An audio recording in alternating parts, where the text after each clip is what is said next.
Hello, everybody. I want to thank you so much for joining me for this 6-week challenge. This is going to be somewhat of an intro, lay the foundation and groundwork, what we can come to expect over the next 6 weeks, and your calls to actions and to-do list. So make sure you grab a pen and paper so that you can take notes as we go along. So first of all, I'd like to introduce myself. I'm Michelle Raysobi. I'm the owner of Edge Yoga School. You can find a little bit about all of my programs on michelleraysobi.com, including the 6-week challenge. So the first thing I want to do, and normally when I do a video, I like it to be organic and shoot from the hip a little bit, but in this case, I want to make sure that I'm able to cover everything that I'm promising you over the next 6 weeks, so we can touch on and highlight what we want to accomplish, what the idea behind the 6-week challenge is, and what resources I suggest for you. So I'll be fumbling with notes. I hope you don't mind.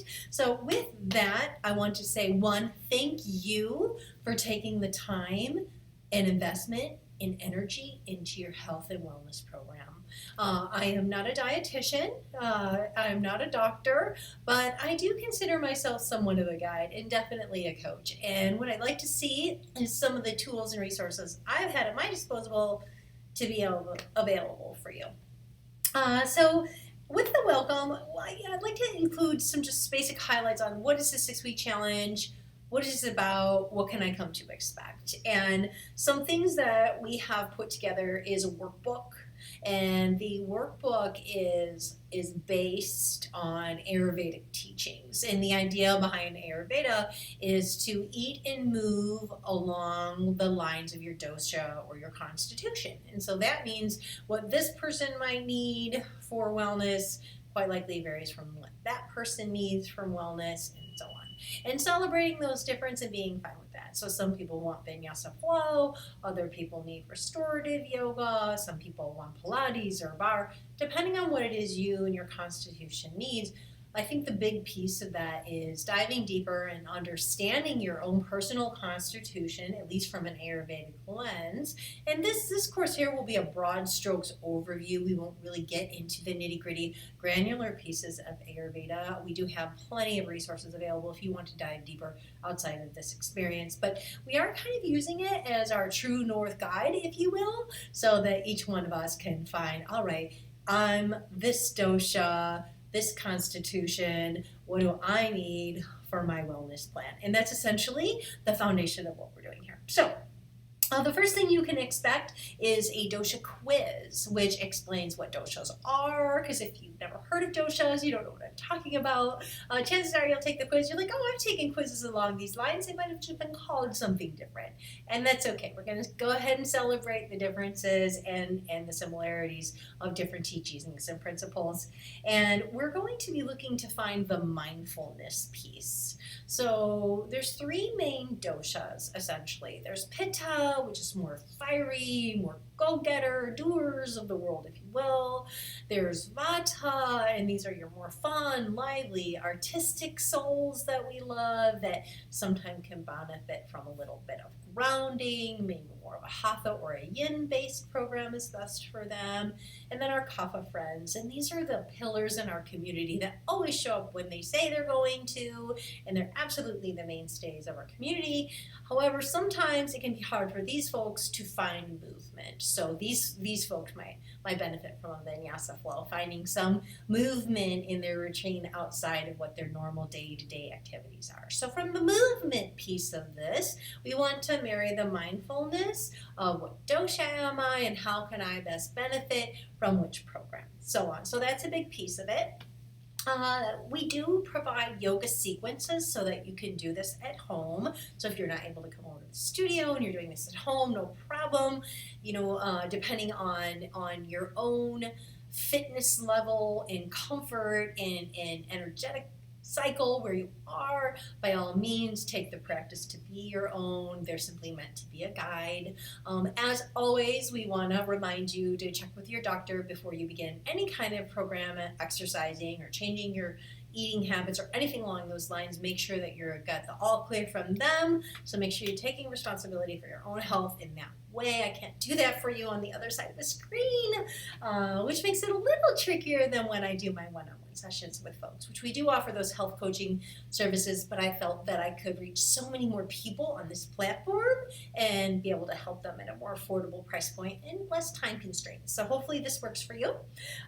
We will also be taking a glimpse into Ayurveda, and so we'll touch on them on practical levels. We'll be having a juicing workshop, for example, and that juicing workshop piece will include some Ayurvedic recipes. So if you're into juicing and you love that sort of thing, we'll be providing some of my favorite resources for this. So, I'm definitely a Pitta Vata constitution, so that means that I'm usually working really hard or on vacation. And I think anyone who knows me can probably see that I fall in line with that, right? So with my juicing recipes, I try and bring in some more earthy components for that grounded level to keep my feet on the ground, right? Make sure that I take the time to put notes together for things like this for you, and eat foodstuffs that warm the body up and that ground and center, and pick up that piece for my dosha that maybe isn't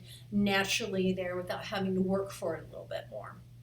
And so the idea behind it is to try and find a tridosic level. So that would be like 33% kapha, 30% pitta, 33% vata. Very, very few people reach this. And many people will fall in and out of different states, and certainly throughout different seasons of their lives. And that's okay. That's just part of it, right?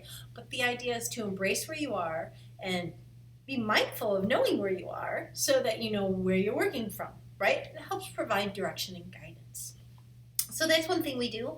The next piece of this is going to be accountability. So I invite you to work directly with us to set your exercise regimen. Like, I plan on doing yoga 3 times a week, or I plan on going on a walk twice a week, and this is where I'm going to go. These are the times I'm going to go, this sort of thing. Making sure that somebody knows what you want in the next 7 days each week, and at the end of the 7 days, be able to answer for that, which is like the scary part. Maybe by now you're like, no, stop, right? Maybe this isn't the right time for you.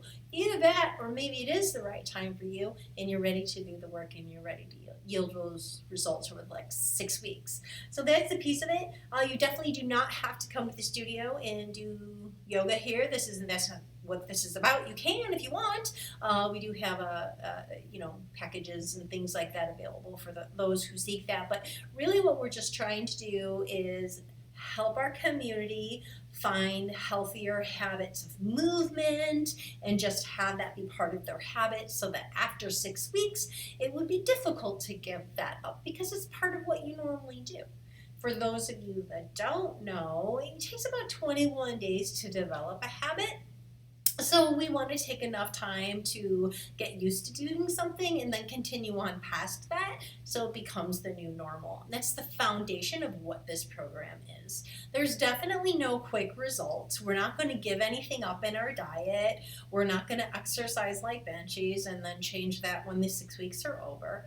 And the reason is because I honestly believe that anything worth doing is worth doing towards more level of permanency in life. So if I aim to eat more vegetables, for example, then I want to get used to eating more vegetables, and I want to find ways to do that that's realistic and affordable and attainable, and more than that, sustainable, so that a month from now or a year from now or 10 years from now, this is just part of what I do, and this is second nature. If we can get to that place, then all of a sudden this wellness piece becomes much easier, I promise you. So just stick with it for those 6 weeks while you get used to the new way of doing things, which is essentially what I'm selling to you. It's not get rich quick, and it's definitely not lose 10 pounds in an hour. None of those things are going to happen. We're just going to help be your guide as you walk through a journey of a more mindful living.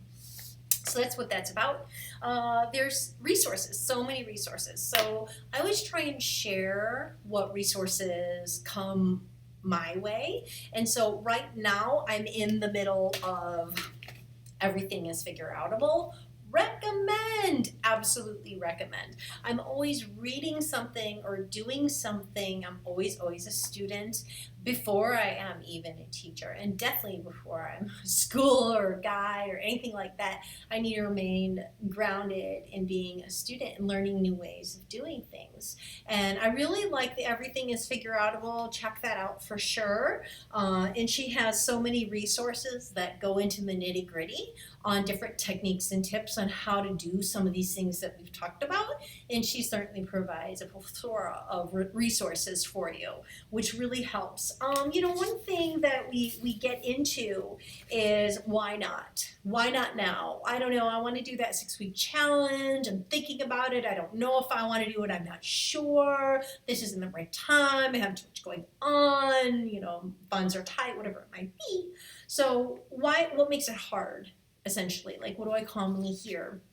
And the top 3 excuses, valid or not, are time, money, and resources. Do you have the time? Do you have the money? And do you have the resources, the know-how, right? The knowledge base. Like, I don't even know where to start. I don't know where to begin. I don't know what I need. And that's that piece where we always circle back, at least within this program, and take a look at our constitution, periodically take that Ayurvedic quiz, see where our dosha is, zoom in on what we need on an individual level so we can set ourselves up for long-term success. As for time, if you don't have time, I set an intention personally to limit my social media presence, scrolling time. So I love to create. That's no secret. If you're on my wall, you know that I love create. So I do spend a lot of time, though, with consumption as well. So logging off after I'm done creating, or just scrolling for a little bit and then maybe putting a timer on, getting in the habit of a healthy relationship with social media, checking in on different apps that are available. I know my iPhone can tell me how much screen time I have each week.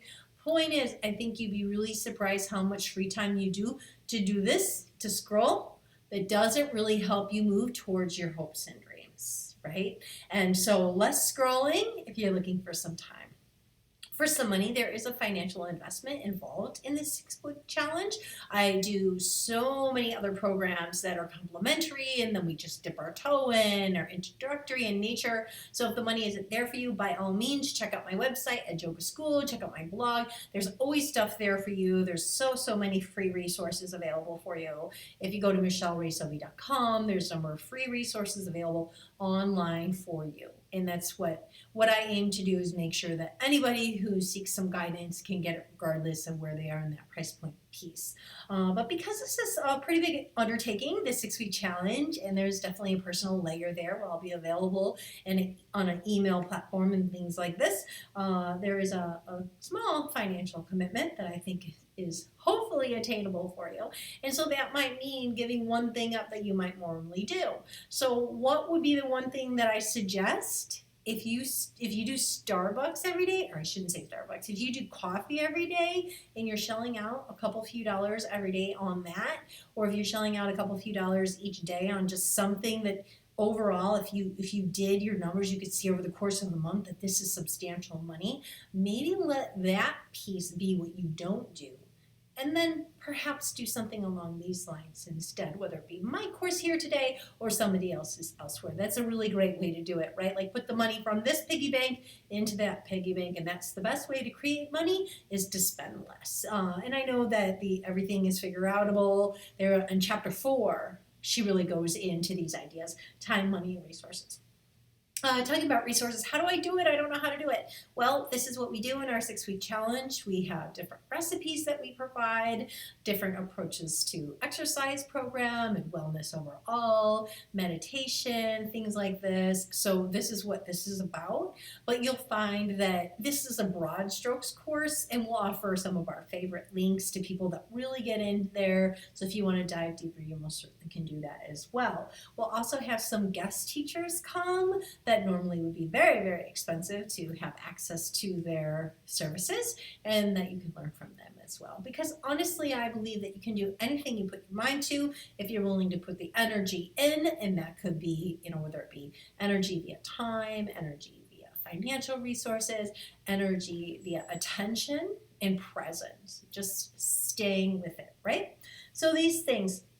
So you can head on over to chapter 4 of that book for eliminating excuses, which, I mean, I get it. I know when I heard the numbers on how much time each day we spend just scrolling on social media, I thought, oh, it's terrible. I can spend that time in a much better way. So if you're going to go on social media, interact in some way, or have it be of benefit in some way, we don't just want to curiously just spend our time scrolling, right? Like at some point we want to push a button. Hopefully you'll push book now for this 6-week challenge. But it's up to you. Anyway, so some other key things. Why are we doing this? Right? Like as a studio and the people that I've collaborated with to put together the 6-week program, it really boils down to dreams versus goals. And in the dream world, right, we fantasize about what might be one day. And in reality, goals require work. And there is work. There's no workaround. There's no special light beam that's on Groupon that's going to help you get to where you want to go, right? It really boils down to doing the work. So one piece of doing the work is having accountability, having somebody there to root you on and remind yourself, well, I'm just amidst a 45-day experience. Maybe I can hold off on the, apple cobbler with 2 scoops of ice cream and whipped cream and candy on top with bacon as well until after this experience is over. And hopefully after this experience is over in, say, 45 days, you're not interested in putting bacon on ice cream, because those are the kinds of things that we're teaching you. We're not saying don't eat apple pie. We're saying don't eat apple pie with 6 different entrees on top, because that's where we really get ourselves into trouble. These are the things that we try and share. So you'll see some of that. When is it happening? It's happening on Wednesdays from 8 to 8:30 p.m. But no worries, when you sign up, you'll get links to all of the broadcasts. So if you can't make it on Wednesdays from 8 to 8:30 p.m., that's completely fine. You can always watch the video on your own time. I will say it's worth noting that those that commit to a set time each week with 7 days in between do better than those that don't. But hey, if Wednesday nights don't work for you, then you can watch it on Thursday and it'll be available for you then. As far as where, we're going to have this whole thing online, but some key event will also be at the studio. So if you're in the area near the studio, just check our schedule and you'll see them listed there. Just go ahead and sign on up. You don't have to pay because it's part of this program here. Some fun things that we have coming up is the vision board workshop. We're having some people come in and talk about nutrition. We're doing a juicing thing, things along these lines. So, but I don't want you to feel like you'll miss anything if you can't make it in, because by all means, everything will be provided online. So you'll have that with you there. Moving along, in our workbook that you get, and I don't know if you click the link where you get the free workbook. If you need the free workbook, then hey, shoot me an email, say, hey, can I have the free workbook? I will email it to you. It's ray@edge.yoga. Please don't spam me. I get a lot of emails, right? I'm trying to reduce my media time, but if you need that workbook, I'll send it on over to you. Whether or not you get this course is up to you, but the 4 steps within the workbook that we talk about are meals, exercise, mindfulness, and self-care. So let's break them down, shall we? The first one, meals. First thing, I don't want you to be hungry. Yay! Because if you're hungry, if I set forward an incentive for you to eat less food for 6 weeks, and then in 6 weeks and 1 day you go back to doing what you're doing now, whatever progress you may have made with like slimming down or any weight loss or anything else like that, it's just going to come back and with a vengeance. Everybody knows why, because your metabolism drops down when you eat less, and then when you start eating more, then we tend to gain, and our weight loss, all that for nothing, right? So we don't want that. It's going to be more of a eat this, not that approach. So that meals piece is really key as far as, could you choose to put, say, bruschetta on top of a croissant rather than cheese, right? Have you tried bruschetta on top of croissant rather than cheese? If you're ordering at a restaurant, say like a croissant with bruschetta on the side, no cheese, it's easy. right? So this meals piece is when the chef shows up, you put it on your croissant, it's nice and yummy, it's robust in flavor, you're like, wow, this is great, maybe some salt and pepper if you like, enjoy, have at it, right? Maybe some hot sauce, whatever it is you need, do that, right? At most, I would say my experience of the eat this, not that piece is probably more irritating to my wait staff than anything. So I tip them a little extra for the trouble, and I take care of myself while I'm at it. So this is how I've been able to go dairy-free for like, it's been a couple of months now. For those of you that know, even though when I was in Rome, I did not eat anywhere near as much cheese as I thought I would. It was pretty darn stinking hard to go dairy-free in Rome, so I'm not going to complain. I'm not going to like say that I did, but I really minimal cheese in Rome because there's so many other ways to do it if that's what you're used to doing. So an eat this, not that approach. So this will also be like our juicing workshop piece, how to get those nutrients in that make the body thrive and how to, work towards self-care based on the nutrients that we're consuming, especially if you don't really like the flavor of them. So like fun facts that we'll teach you might be regarding kale. Most folks don't try kale for the first time and say, this is great, I want more kale, bring on the kale. Where's kale been all my life? It usually takes some doing. So one thing about kale is it needs to be broken down to take out some of that bitter. Did you know that? Yeah. So like if you throw the kale in the food processor and you take a bite before and after, you'll find it much less bitter. So that's one thing. Also, kale isn't all that filling or tasting by itself. So if I were to throw kale in the food processor, say with my favorite flavored olive oil with maybe garlic or my favorite seasonings, I like to do a lot of work with thyme. I love thyme. So in there, right, or fennel is very nice. In there, hit zzz, done, right? Now all of a sudden I have a kale salad and I can tell you this thing is starting to taste really, really good. Maybe I have a little bit of a sweet tooth. I do, right? Maybe I throw in some berries in there. So some folks might say, oh, berries are high in calories. For the purpose of this 6-week challenge, we're not really going down that route. We're going to, how can I create a lunch that's so tasty, I'd rather bring it to work than go out to eat for lunch? And that's the eat this, not that concept. And that's how I hope to help you and educate you, right? So maybe some berries in there, give it another try, yummy, but maybe need something else, maybe a little extra, maybe lemon, right? Like squeeze a lemon or just some lemon juice if that's all you've got. Like do what you can, right? Buy organic when you can, but when you can't, I understand. Then maybe follow the dirty dozen as far as these things go, right? These sorts of tips. Again, hit the button, zzz. When you're done, you're gonna have a vibrant flavored lunch that's so filling and so satiating that there's no need to certainly run out to fast food and grab lunch because you're going to want to eat your lunch. And then some helpful tips on like storing it in a mason jar so that it's still fresh for the next day, getting into these habits, getting into these routines to help you meet your goals. And that's what we're looking to do. Eat this, not that concept, how to go about doing it, how to be realistic doing it without spending all of your time and your money in the process. And that's usually the problem I find with most of these programs. They don't have that longevity piece where people can sustainably keep up with it over time. So I'm looking to make your life easier. One piece in the book, Everything is Figure Outable, it references we spend so much energy thinking about what we're going to eat. What do you want to eat tonight? I don't know. What should we get? Maybe we'll order pizza, things like this. Like getting into healthier habits where dinner's already planned. More prepping in batches, things like this will help actually free up our time and our resources and save us money in the process so that we can afford to eat a little bit better than perhaps we are right now. Okay, so the next piece, exercise, yoga. So I love yoga.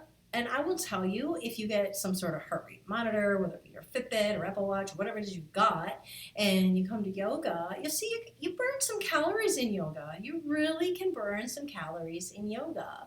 But there's other things too, whether it be the Pilates reformers, bar class, Zoom class, dancing, walking outside, whatever it is you need to do that you enjoy. Because if you're trying to do something that you don't enjoy, it'll be hard for you to sustain for 6 weeks, much less beyond that after the accountability piece starts to fall away, right? So finding different means of exercise that you're excited about, that you like, that work for you.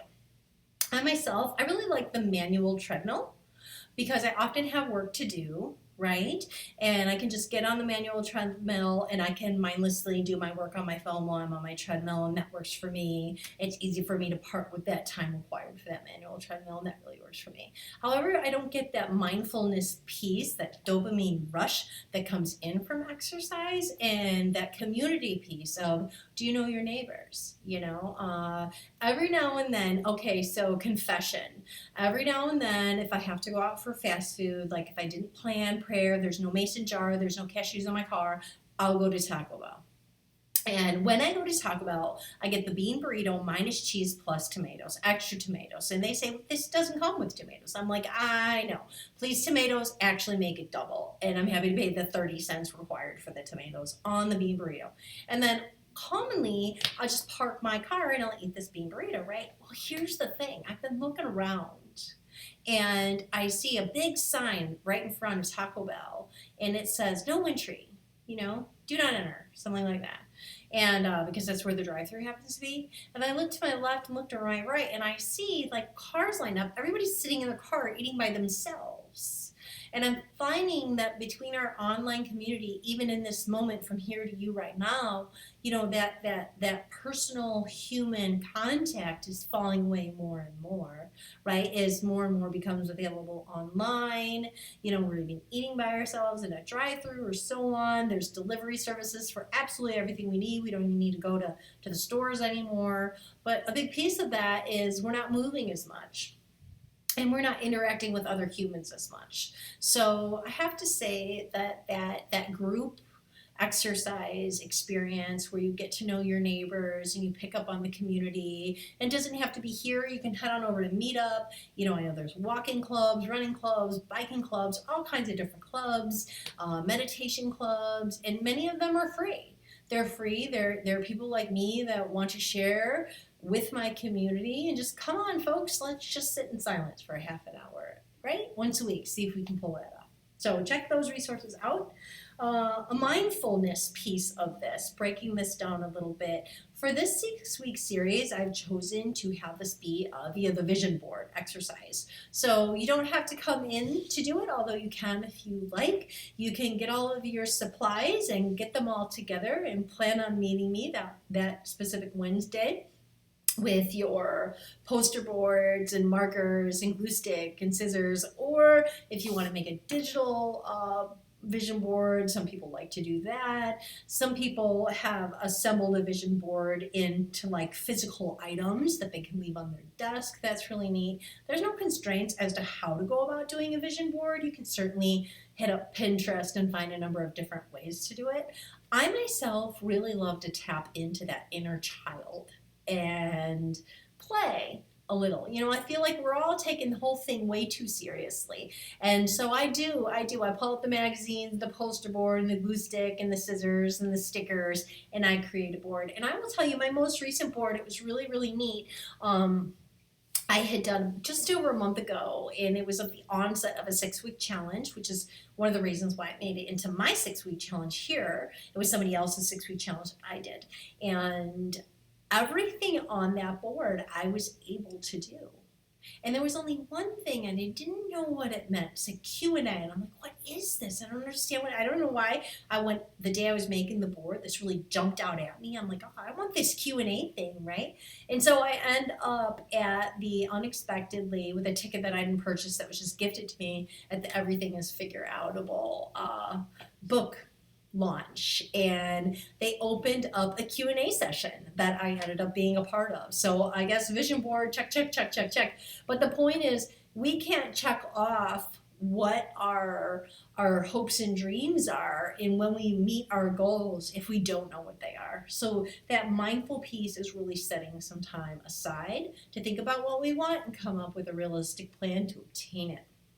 And then finally, I'd say that self-care piece is a big piece of this. So what are you doing for self-care? Can you integrate, maybe a nice bubble bath once a week? Could you have some silent time? Maybe make some, home-meal food, invite friends over, do something that you love, whatever it is.